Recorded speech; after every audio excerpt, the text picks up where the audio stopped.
চিকেনটা ভাজা হয়ে গেছে।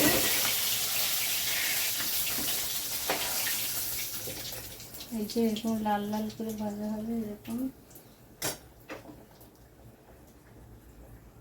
এরকম সুন্দর লাল লাল ভাজা হবে। তারপরে আলুটাও ভাজবো।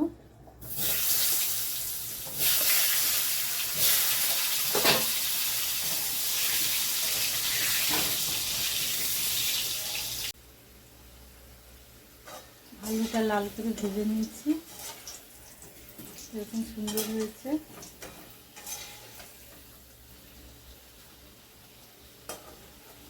এবার আলুটা তুলে নেব। আলুটা তুলে নিলাম মাংসের মধ্যে।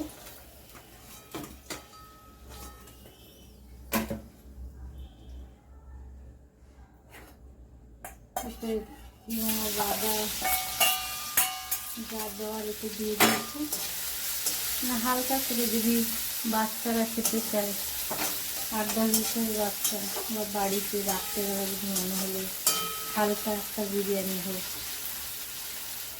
এই বিরিয়ানিটা এইরকম ঘি ছাড়া সাদা তেল দিয়ে অল্প একটু বিরিয়ানি মশলা দিয়ে এই যে ভাত করে নিয়েছি, এই যে বিরিয়ানির ভাতটা করে নিয়েছি, এই ভাতটার মধ্যেই মাংসটা কষে দিয়ে দেবো। হয়ে গেছে। পেঁয়াজটা অল্প একটুখানি ঘি দেবো, অল্প একটুখানি ঘি দেবো গন্ধ আসার জন্য।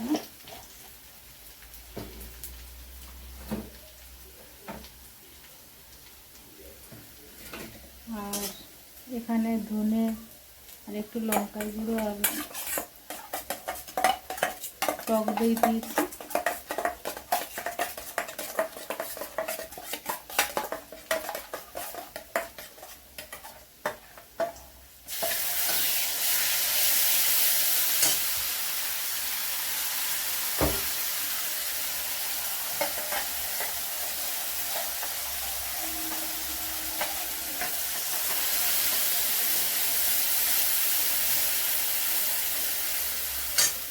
মশলাটা হয়ে গেলে তারপরে মাংসটা দেবো।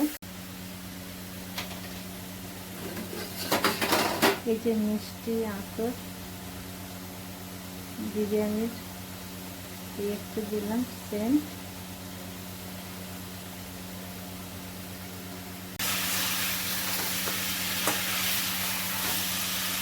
বিরিয়ানি অনেক রকম পদ্ধতিতে হয়, কিন্তু আমি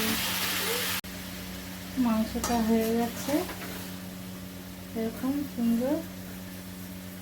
এবারে এই ভাতটার মধ্যে দিয়ে দেবো সেই মাংসটা।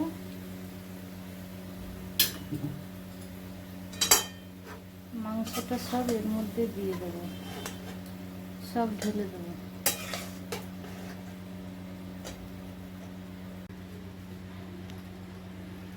মাংসটা ঢেলে দিয়েছি ভাতের মধ্যে। এখানে একটুখানি ভাপে রাখবো 10 মিনিট, নাড়িয়ে নাড়িয়ে তারপরে এটাকে নামিয়ে নেব। হয়ে গেছে বন্ধু বিরিয়ানিটা। দেখো বন্ধুরা, বিরিয়ানির কালার এসে গেছে সুন্দর। এটা ঘরোয়া বিরিয়ানি হয়ে গেল, হোটেলে গিয়ে খেতে হবে না। টাটা।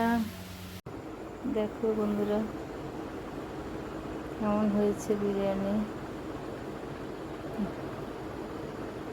এখন রাত্রি বাজে 12টা। আমার ছেলের বায়না বিরিয়ানি খাবে,